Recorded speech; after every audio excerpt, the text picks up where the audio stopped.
Hello everyone, welcome to another episode of Inside Your Car. Today I'm going to talk about flywheels, and in particular dual mass flywheels. We hear a lot about them at the moment. This particular car, this is a little Fiat 500 that come into us. It's one of the two-cylinder twin air versions. We didn't realise at the time these have dual mass flywheels, but it came into us with a vibration. And in a moment I'm going to show you what has happened to cause that vibration. Now flywheels, if I take you over here, flywheels sit on the back of the engine, just here, but on the back of, this is the end of the crankshaft here. And the flywheel sits there, and basically as you get your power stroke from your pistons through the crankshaft, part of what it does is to absorb the vibrations from that, so you get a much smoother running engine. You also have a ring gear incorporated, little teeth on the outside of it which engage with the starter motor. You also sometimes have a pickup so that the engine management knows where the engine is in terms of its position for rotation, for fuel, so it knows when to spark the spark plugs, when to add fuel. Yeah, so that's part of really what it does. So what I'm going to do now is I'm going to show you, I've got three examples. I've got the broken one from here, I've got the new one from here, and I've also got a solid flywheel. So I'll take you over there now.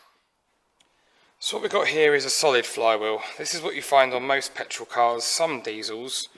This is the ring gear I was talking about, where the starter motor meshes to turn the engine. On the back, this here is the pickup you have for the crankshaft, so that the engine knows when to spark the spark plugs, when to fire fuel. And the clutch, this is here, you've got the clutch friction plate and you've got the pressure plate. They sit on top of the flywheel like that. So what we've got here are the two flywheels for this Fiat. This is the old one, this is the new one. Now these are dual mass flywheels, so if you ever look at this one you can see it's actually in two pieces. Unlike the other flywheel, you've got the same ring gear pickup for the starter motor. For the crankshaft pickup for the engine management, you've actually got two magnets on this one rather than having the teeth that are cut out. So that's how this one knows when to spark the spark plugs and inject fuel. The problem we've had with this one is the springs have completely collapsed inside. There's a bearing inside there, I'll show you in a moment, I shall give you a close-up. But the whole central part of the flywheel is completely offset, which is why this car's had quite a bad vibration. So the flywheel's essentially doing that. Again, these are allowed a bit of movement. There's a spring inside there joining the two pieces. That's what's absorbing vibrations. And this one is completely seized up, completely locked up. Couldn't even get that bolt out. So now with my close-up lens, you can see this is the middle of the flywheel. You can see that bolt there. And you can see how far out of balance this flywheel is. You've got quite a big gap.